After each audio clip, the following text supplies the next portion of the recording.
Hey guys, it is NCS Fan 001 here for the road to my 785th Platinum Trophy. Today's game is the... Oh, is that an enemy? Sure is. Hey, there it is! Today's game was Call of Duty Vanguard on the PS5. The Tickets Please trophy is unlocked, and the Birth of Special Forces is our Platinum.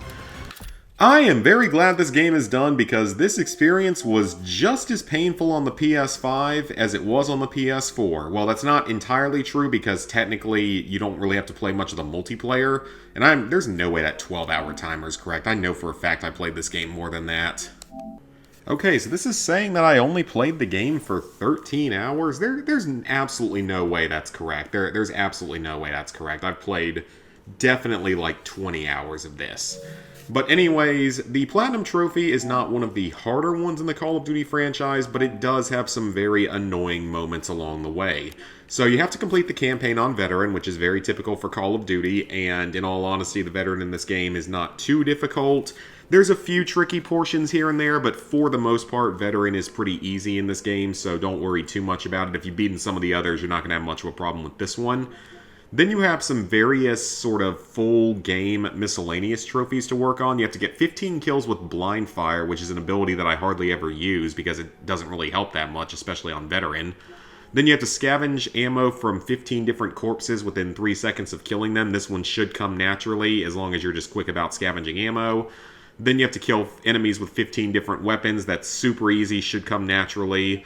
Then you have to tactical sprint through 5 destructible walls. This one can easily be farmed during the first Paulina mission when you're like sneaking across the rooftops and stuff early on in the campaign. That's a great place to farm this one. You have to die by your own grenade's explosion, which might happen naturally. I mean, a lot of people get this trophy, but it may not happen naturally. It has a good chance of unlocking alongside this trophy though, because you have to throw back grenades that would have killed or damaged your allies. So this one can really be farmed quite easily by just throwing your own grenades at your feet and near your AI teammates, and then just pick the grenade up and throw it away, and that will count for you. So just do that 15 times and you're good to go. You have to watch the entire credit sequence to completion. It is a very long credit sequence, but of course you can just go do something else while it's rolling. Then as Arthur, these are all of our character-specific trophies. As Arthur, you just have to give commands to allies, which is pretty much unmissable. Paulina's is technically not something you're guaranteed to get, getting 15 enemies immediately after emerging from crawl spaces, but there's a fairly good chance that you will end up getting this one just by playing through the game and replaying some of her missions just to get some of the other trophies grinded out. Then as Wade, the 15 kills with focus is very, very easy because the focus ability is great. And then as Lucas, use the different types of lethal equipment and get 3 different kills with each piece. Nothing too hard with this one, just you have to keep track of which weapons you've already used at any given time so you don't keep reusing the same ones. Now we get to our mission-specific trophies, and this is where the game's difficulty really comes through. So, in the Phoenix mission, which is the very first mission, you have to kill 15 enemies while standing on top of train cars. The only ones that count are the ones with the, like, glass areas that you can open up and peek into. Those are the only ones that count for this trophy, but it's pretty easy to do on Recruit. Then you have to shoot a truck driver with a vehicle full of soldiers. This one's very easy. There's several trucks that will come throughout the mission that you can kill for this. Then Operation Tonga, these trophies are pretty easy. For this one, you have to throw a grenade back when a guy runs around a corner. And for this other one, you just have to throw a smoke grenade at the right time. So both of those are very easy. Stalingrad's trophies are both very easy because you can just use the infinite supply of Molotov cocktails to protect the partisans without missing a shot. You don't even have to fire a single bullet. You can just use the Molotov cocktails the whole time. So that's actually very easy. Then we get to the Battle of Midway. This is where those trophies really become a problem. So helping 5 threatened allies isn't too difficult. The main problem with it is that the plane controls are not very good. So it can be a little bit tricky to get your 5 kills. It has to be 5 kills in a single playthrough of the level, by the way. Okay, I am so sick of that stupid Dead Rising 2 thing popping up. It pops up like every 2 minutes as an ad on here for some reason. I don't know why that one in particular keeps popping up. But anyway, this is one of the game's 2 worst trophies, Duck and Dive. You have to avoid getting hit by the bullets during the first dive bombing sequence in the Battle of Mayday mission. This trophy is absolutely awful. It is completely random. It is complete BS. It involves a lot of luck being needed to not get hit. If you get hit by the explosives, it'll obscure your view and push you back toward the center of the screen and usually directly into a bullet. I would definitely recommend doing this one on Recruit. I'm not even sure if you could do it on Veteran, but I don't really understand why they thought this trophy was good because, again, the controls aren't great. You can get knocked right back into the center of the screen where the bullets are coming from consistently. It's just an absolute nightmare. It's just going to take quite a few runs, like quite a few practice runs, and then just some actual good luck. And also, one thing that I found that was really annoying is that in these last couple of days of playing, anytime I try to restart from checkpoint, usually it just gives me a black screen, so I have to quit out of the entire game and go back into it. So great job there, Sledgehammer.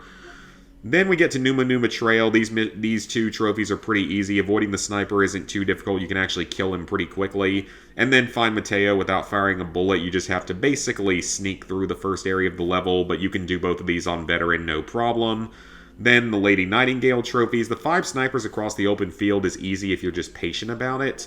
Whereas this trophy is the rarest in the game, I believe, and it is also quite terrible. So you have to take out all of the troops in the department store using only takedowns. I did this one time, and the trophy didn't unlock for some reason.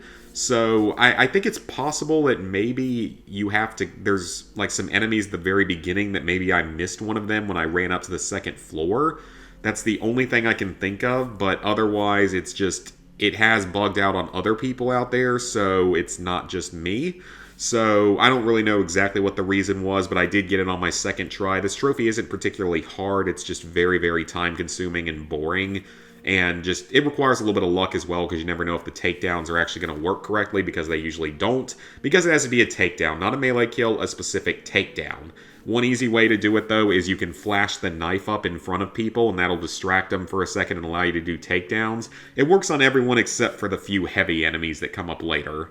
Then we get the Rats of Tobruk mission. These two trophies are also pretty easy. You just have to bring down the Stuka with either your pistol or with a rocket launcher. Pistol's probably the easiest way to do it, though, because there's plenty of ammo there. And then getting through the desert without being detected is also very easy, and you can always restart checkpoint if you think you're going to get detected. It's a pretty short segment. Then Battle of El Alamein, you have to get run over by a tank, which is extremely easy, and you can get it right at the beginning of the mission. Whereas this one, apparently a lot of people get this trophy. I got it on Veteran on this console, but I didn't get it on Veteran on the PS4 version for whatever reason. It's not a particularly hard trophy, and if you don't get it on Veteran, you can always just go back through on Recruit and have no problem doing it. But I don't feel like I killed all that many enemies, so it must be fairly generous.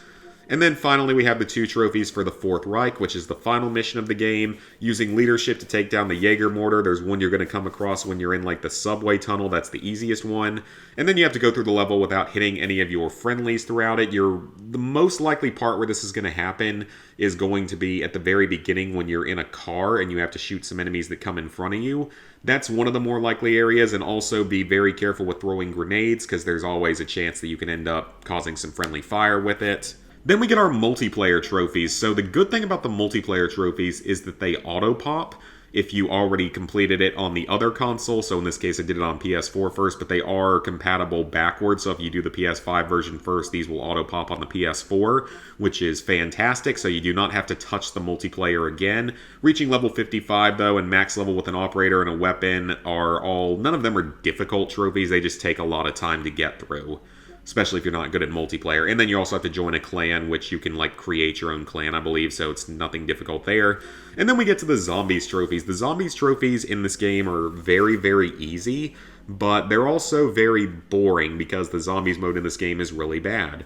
So equipping 3 Covenants are sort of power-ups that you can purchase from sacrificing hearts, and then you have to sacrifice 13 total hearts as well, so these trophies kind of go hand in hand. But they're very easy. You get a heart after like every round or every objective that you complete, so it's really not much of a problem at all. It doesn't have to be done in a single match, by the way, at least this one doesn't. For this one, you have to use all 5 of the perk machines or demonic fountains in a single session, which is quite easy. There's only 5 of them, and they all eventually open up in the hub area. Now, one thing that is extremely stupid, though, about this game's zombie mode is that if you already did it on the other console, so in my case on the PS4, if you decide to go do it on the PS5, the trophies will not unlock unless you completely turn your console, like, deactivate the internet. So completely shut off the ability to connect to the internet through the settings, and then the trophies will unlock. If you don't do that, many of the trophies will not unlock. So again, great job, Sledgehammer. Just freaking fantastic. Then you have to do some trophies related to each of the different artifacts, which none of these are difficult at all. I don't remember if they have to be done in a single game for each of them, or if some of them can be done over the course of multiple games. I don't really remember. None of them are particularly hard, though. You can knock out all 4 of these in a single game if you're just a little bit careful about it. And then you have the 2 big grindy trophies, 2,500 kills with a Pack-a-Punch level 3 weapon and 10,000 total kills.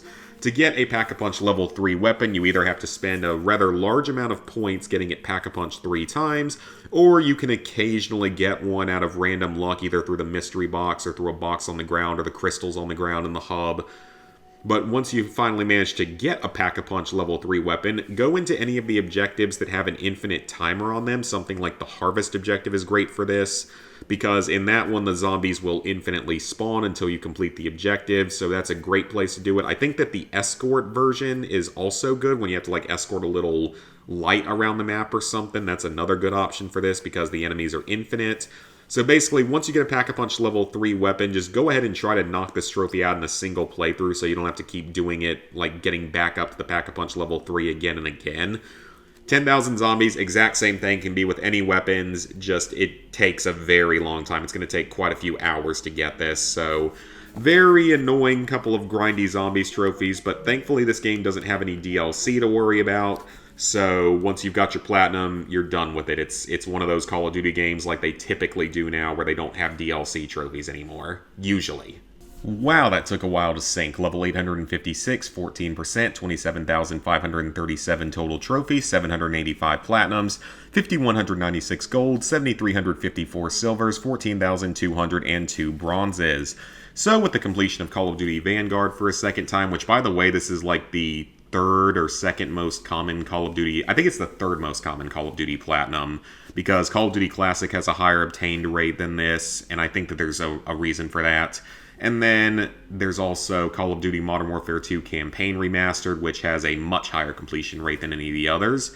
But with that, the only Call of Duty games I have not done are both versions of Cold War, Black Ops 4, the PS3 version of Black Ops 3, the PS3 version of Advanced Warfare, and of course the new Modern Warfare 3. Oh, and Black Ops Declassified. Almost forgot about that one. I still need to go do that one at some point. Anyway, thank you guys for watching. If you enjoyed and made it all the way to the end, consider leaving a like and subscribing if you haven't already done so. And I will see y'all back here real soon for another trophy video.